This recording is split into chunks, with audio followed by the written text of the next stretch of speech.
7:41 now. Let's get the voice of the creative economy. It's Vincent Heeringa this morning, joining us in Israel, where he's been checking out some very cool stuff over there, the startups and green tech. Vincent, hello to you. Hi, Benno. How are you? Very well, Tel thanks. Aviv. Tel Aviv. And what brought you over there? Is the Idealog, obviously, the magazine? Yeah, well, I'm over here checking out why Israel styles itself the startup nation. There's a book published a couple of years ago, about a year ago, called The Startup Nation, just documenting the quite remarkable achievement that Israel has of producing more startup companies. These are young, aggressive, typically technology companies, more startups than any other country apart from the United States.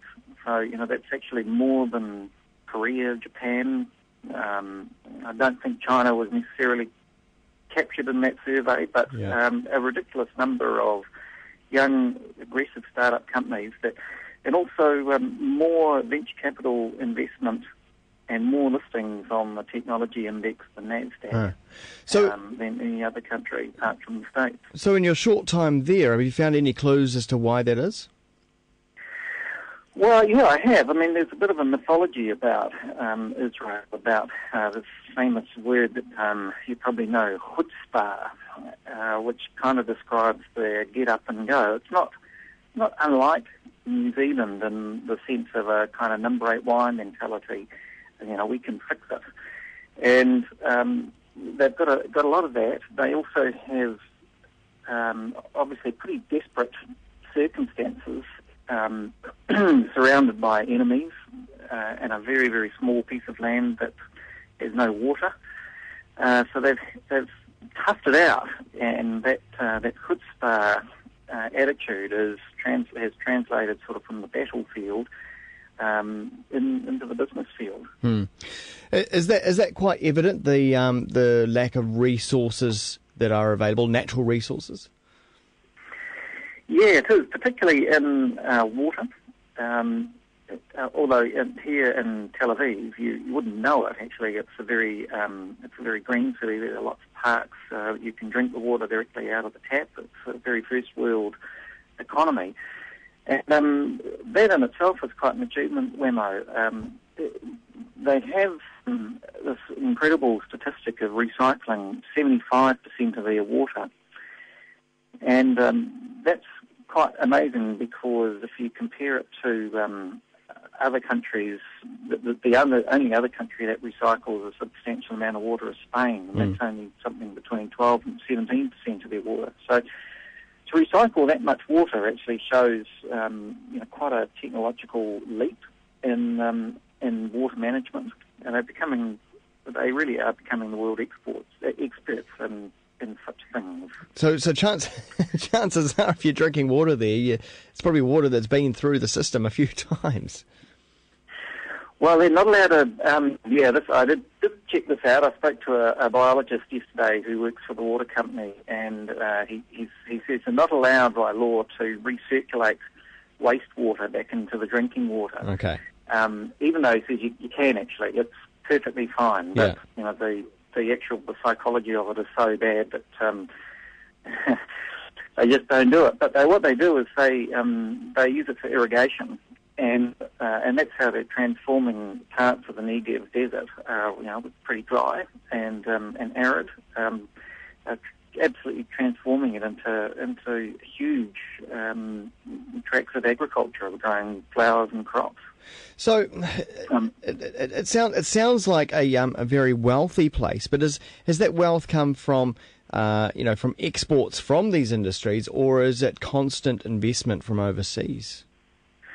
Well, I haven't quite got to the bottom of where the wealth comes from. I mean, obviously, your first sort of impressions, I suppose, would be that they do have obviously quite a friendly connection with America, particularly New York and wealthy New York.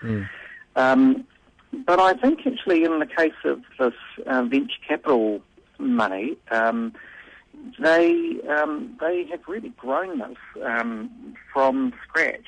It started about 20 years ago, 1991. They developed an incubator scheme. This were more sort of strange statistics from Israel, that in 1990, between 1990 and 1995, about 1 million not refugees, but immigrants came from the Soviet Union after the collapse of communism.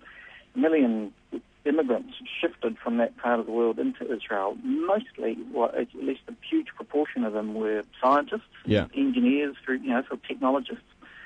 And they created this incubation scheme where effectively the knowledge of these scientists, new immigrants, but in New Zealand they become taxi drivers and fish and chip shop owners. But here in Israel they were clever enough to harness that and capture a lot of that knowledge through an incubation scheme. Oh. And that, in many ways, is the source of their success around startups, because that has stimulated a whole bunch of small companies that have spun off and attracted venture capital from all different parts of the world. And something like a 20-to-1 ratio of government investment versus venture capital investment.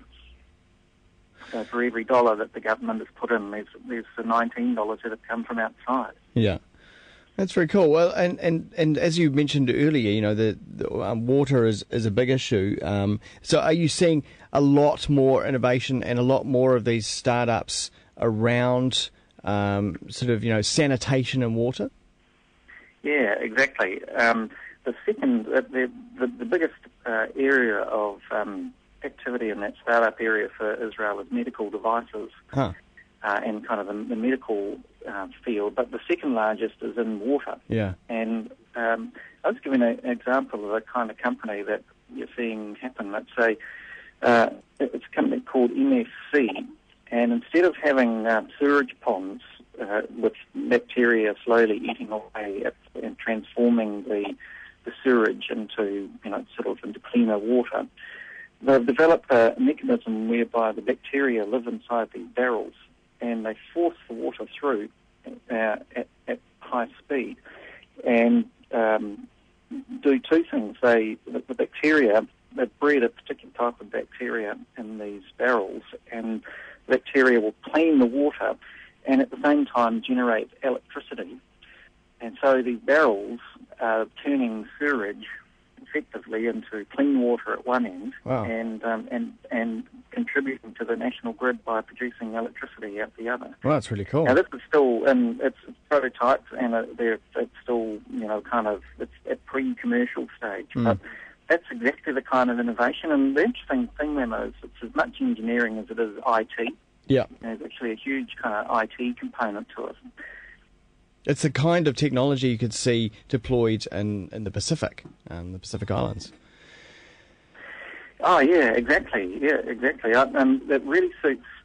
One of the exciting things about it, is it does suit a kind of village-based economy, because they don't so much have a national sort of water grid here as different sites.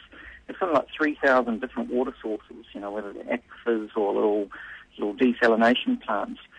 And a lot of the excitement in both electricity and water is in what they're calling a sort of decentralized or a disaggregated system, where rather than being connected by pipes, you might have a unit in your village that treats the sewage and generates electricity locally. And that's where a lot of emphasis in both solar and renewable energy and also in water treatment is happening.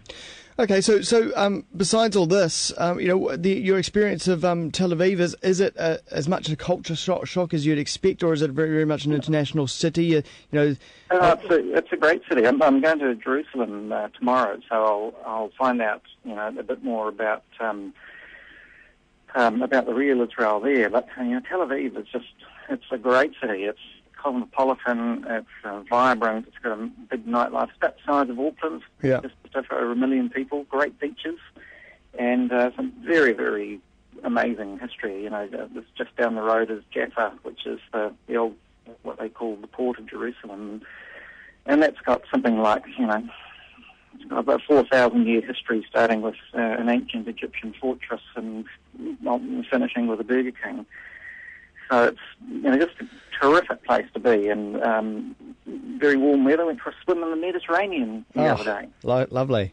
That sounds lovely, and it's evening time over there at the moment, so no doubt you'll be hitting the night spots for the rest of the night, Vincent. Well, may well be heading out tonight. There's a very cute little place just behind our hotel. It's the old part of Tel Aviv. It's become kind of like a bohemian place. It's very artistic, and lots of cafes and these fantastic old sort of 1930s in villas. Very groovy, very warm, very French somehow. Yeah, indeed. Cool. Well, thanks so much for telling us all about it. Really, really great to hear about some of those stories that we just don't hear about. And normally it's, you know what the news is normally filled with Israel stuff. So it's great to hear that. And we look forward to seeing some of the stuff and also Ideologue magazine, ideologue.co.nz. Thanks very much, Vincent. A pleasure, Wayne. I'll be blogging about it on the website starting from tomorrow. Perfect. We'll catch it there. It's now 8 minutes away